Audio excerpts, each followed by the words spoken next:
दुनिया रहस्यों से भरी हुई है। कई ऐसे रहस्य हैं जिन पर यकीन करना मुश्किल होता है।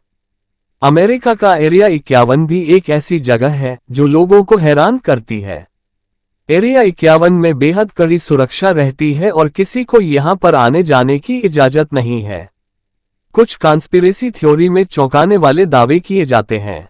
इनमें कहा जाता है कि अमेरिका ने एरिया 51 में एलियंस को कैद कर रखा हुआ है और उन पर प्रयोग कर रहा है। इस जगह को बेहद गुप्त रखा गया है, जिसके बारे में अमेरिका के लोगों को भी नहीं पता था। अमेरिकी खुफिया एजेंसी CIA ने साल 2013 में पहली बार एरिया 51 के बारे में जानकारी सार्वजनिक की थी। अमेरिकी खुफिया एजेंसी CIA ने बताया कि अमेरिका में दक्षिणी नेवादा के बंजर रेगिस्तान में स्थित एरिया 51 अमेरिकी वायुसेना का एक केंद्र है। लेकिन इस जगह की चर्चा एलियन और UFO को लेकर होती रहती है। अमेरिका पर बहुत पहले से ही एलियन की जानकारी छिपाने के आरोप लगते हैं। CIA के एक पूर्व एजेंट ने दावा किया था कि एरिया 51 पर वह गया था।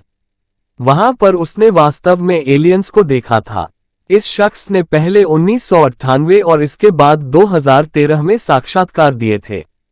इन दोनों साक्षात्कारों में उसने एरिया 51 को लेकर हैरान करने वाले दावे किए थे। कई वेबसाइट्स ने CIA के इस पूर्व एजेंट के साक्षात्कार में किए दावे को लेकर रिपोर्ट्स प्रकाशित की थीं। हालांकि उसने अपनी पहचान उजागर नहीं की थी। पुरस्कार विजेता निर्देशक जेरेमी कॉबेल ने शख्स के दावों पर truth embargo the anonymous interview नाम की फिल्म बनाई थी। नवंबर 2022 में एक विदेशी मीडिया में एक रिपोर्ट प्रकाशित की गई थी। इस रिपोर्ट में पूर्व CIA एजेंट ने दावा किया था कि उसने UFO को प्रत्यक्ष रूप में देखा है। इसके साथ ही उसने एलियंस के अस्तित्व की पुष्टि की थी। शख्स ने अपनी पहचान को उजागर करने को लेकर चिंतित था। इसकी वजह से उसने साक्षात्कार के दौरान सिर्फ अज्ञात रूप में अपना परिचय दिया। शख्स ने दावा किया था कि उसने 1957 से 1960 के बीच CIA के लिए काम किया था। उसका कहना है कि वह अमेरिका के दक्षिण पूर्व में एक सैन्य अड्डे पर रहा था और वहां पर उसने भौतिक साक्ष्य का विश्लेषण किया था। अमेरिका की खोजी पत्रकार लिंडा मोल्टन होवे ने साल 1998 में पूर्व CIA एजेंट का साक्षात्कार किया था।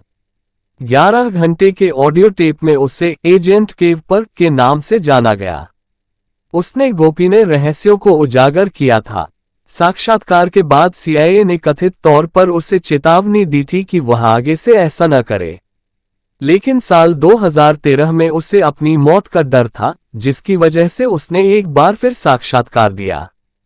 इस बार UFO शोधकर्ता रिचर्ड डोलन के साथ एरिया 51 को लेकर अपने अनुभव को बताया था।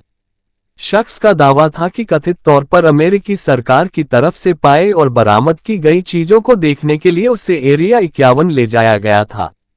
उसने दावा किया था कि उनमें एक उड़न तश्तरी भी थी, जो जुलाई 1947 में न्यू मैक्सिको के रोसवेल में हादसे का शिकार हुई थी और नीचे उतरी थी।